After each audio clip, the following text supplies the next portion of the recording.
Dear brothers and sisters, today we celebrate the memorial of the Holy Cross, which stands as a symbol of Christ's victory over sin. And today's theme for the liturgy is inviting us to be the channels of peace in the midst of hatred and anger. To be an instrument of peace, today's both the readings help us to understand our journey of becoming such channels. We see in the first reading how the Israelites during their journey of life became impatient and grumpy that led them to sin against God, but God, with His merciful love, forgives and redeems them from sin through their obedience to His word and the gaze at the serpent. It was not the serpent that gave life, but their belief in God who healed them. The healing power lay not in the bronze serpent. It was only a symbol to turn their thoughts to God, and when they did that, they were healed. In our journey of life too, we sometimes become impatient when we do not get to live the way we want, or when our desires are not fulfilled, but God is the one who fulfills all the desires of our heart. To be God's channel of peace, we need to know this God personally, whom Moses, Jesus, and Saint Francis Xavier knew Him personally, and thus became instrument of peace amidst all grumbling, provocation, difficulties.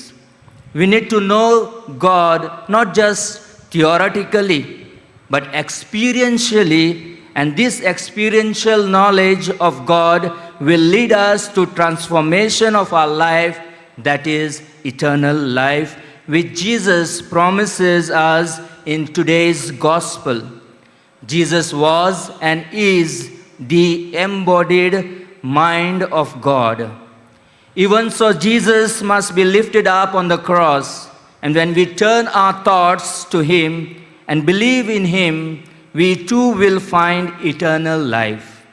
For Jesus, the cross was the way to glory. Had He refused it, evaded it, taken steps to escape it, as He might have easily done, there would have been no glory for Him. It is the same for us. We can, if we like, choose the easy way, refuse the cross that every Christian is called to bear. But if we do, we too lose the glory. It is an unchangeable law of life that if there is no cross, there is no crown. So then, belief in Jesus has these three elements. Belief that God is our loving Father. Belief that Jesus is the Son of God and therefore tells us the truth about God and life. And thirdly, and steadfast and absolute obedience to Jesus. So, my dear brothers and sisters, believing in God means living by every word that comes from the mouth of God, may it be through the scriptures, sacraments, or church teachings. Only then we can really experience eternal life. And eternal life is the very life of God Himself, which envelopes every relationship in life with peace. Firstly, it gives us peace with God, wherein we are at home with our Heavenly Father. Second, it gives us peace with others when we become forgiving people, which enables us to see others as God sees them, thus building into one great family joined in love. Third, it gives us peace with life when we experience God as a Father who is working all things together for good. We may not understand life any better, but we will not resent life any longer. Fourth, it gives us peace with ourselves because we can now face life with Christ who lives in us and strengthens us. And finally, it gives us a hope and a goal to which we travel, and the goal is God Himself. God fills us with peace and eternal life because He loves the world, the whole world, wherein all are included in this vast, inclusive love of God, irrespective of religion, creed, caste.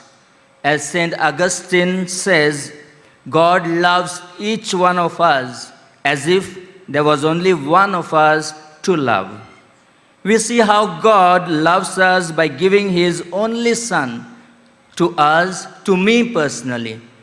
And when God gives, meaning it is a gift that God gives to each one of us to live the way His Son lived His life and thus live an eternal life that is a transformative life.